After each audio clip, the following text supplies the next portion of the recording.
Today, we're going to talk about the extra income you can make from renting out campers or RVs. If you're new here, my name's Heather, and I've been investing in real estate for over a decade. Now, there's a couple different ways to rent out campers, and we're going to cover both of those. But first, I want to tell you about how I got started doing this. It's a really common thing now to rent out campers, whether it's through Outdoorsy or RV Share, or you have an RV park, or you've rented an RV site and you're renting a camper out there. But a few years ago, it wasn't that common. So about 4 years ago, I had this camper. It was my personal camper. It was this super beautiful fifth wheel, and I really loved it. I was about 8 months pregnant, and I found out my ex-husband was having an affair, and he had his girlfriend living in my camper. And so I decided, I don't think I want this camper anymore. It's not exactly a memory that I want to have when I'm on vacation and traveling around with my kids. So the camper sat at the campground for a little bit. I got to thinking, what could I do with this thing to make some extra income? So I put it on my website, and people started renting it out for a couple $100 a night. It was already set up on the site, and because it was so nice and had great photos, it was easy to rent out through my own website. I knew this guy at the time who was already in the industry, and he's like, Heather, people don't really want to rent campers. They're more likely to rent one of your tiny homes or cabins than they are the campers. I probably wouldn't buy any more of those. So I'm like, I don't think you're right. I think people are looking for this unique experience, and it's something that they're interested in. So at the time, Facebook was more popular than Instagram or TikTok, and so I posted a video of the tour on the Facebook page of the campground, as well as a video tour of one of the tiny homes or cabins to see which one would get the most attention. It was so crazy. The camper got over 1 million views, and it booked for the entire summer from that one video post that wasn't anything special. It's not like I had a camera guy go in and do the video. I took my iPhone at the time, went through, filmed it really quick. There was no voiceover, there was no information. It was literally just a video tour. So people who were interested in staying in a camper, or maybe they were thinking about buying a camper, rented it out for the whole year. It made over $30,000 that year in rental income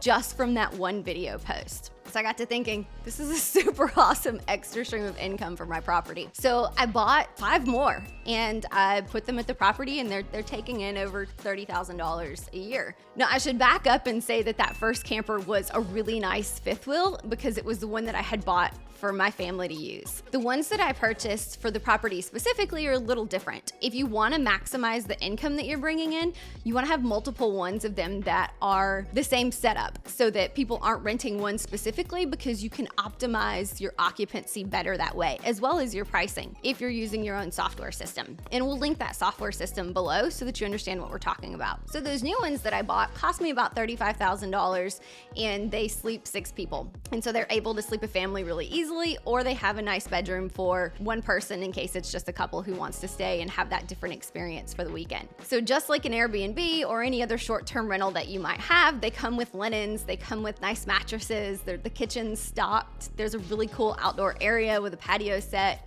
or a picnic table and a cool fire pit, and it just creates this unique experience that lots of people are looking to have, and it's a really great extra source of revenue. Now there's another way that you could do this if you don't have an RV park yourself, or you're not renting a site at an RV park that'll let you rent that out. There's a company called Outdoorsy, and RV Share are very similar. So what happens is people who own their own campers, during the times that they're not using them, they put them on this website just like somebody would their property on Airbnb and rent them out to somebody. So the difference with that's going to be they're going to come to your house or the location that you're storing the camper and pick it up and take it out on a trip themselves, or you can offer a delivery option for a fee. Now this service is a little bit different and a little more labor intensive than having it at an RV park, but it also makes really great income until you're in a situation to where you can set it up somewhere permanently. In the ones that are set up permanently, I've also seen people have them on a piece of land or on a property that has a really cool outdoor setting or is in a really cool location,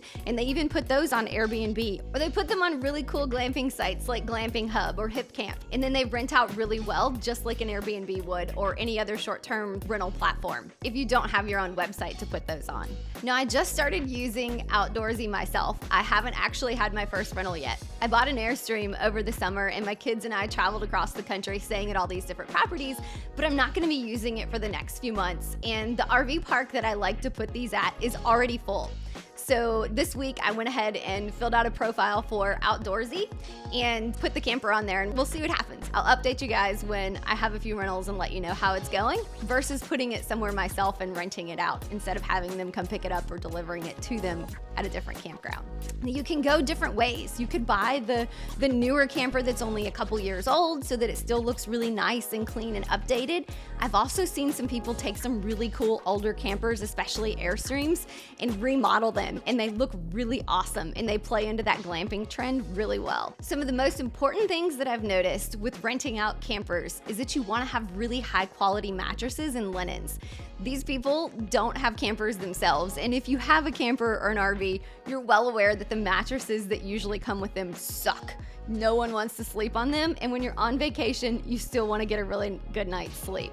So you either need to upgrade the mattresses or buy the mattress toppers that make those mattresses that came with it really great. The other thing that I've noticed that are really important to people is having a really high quality outdoor space. Now, I realize that if you're putting it at a campground, maybe there's a picnic table and possibly a fire ring, but these people they're usually paying a good bit of money. So they want something that's a little bit nicer than that. And the indoor space is smaller. So you want to bring that inside outside and make that outside space really high quality.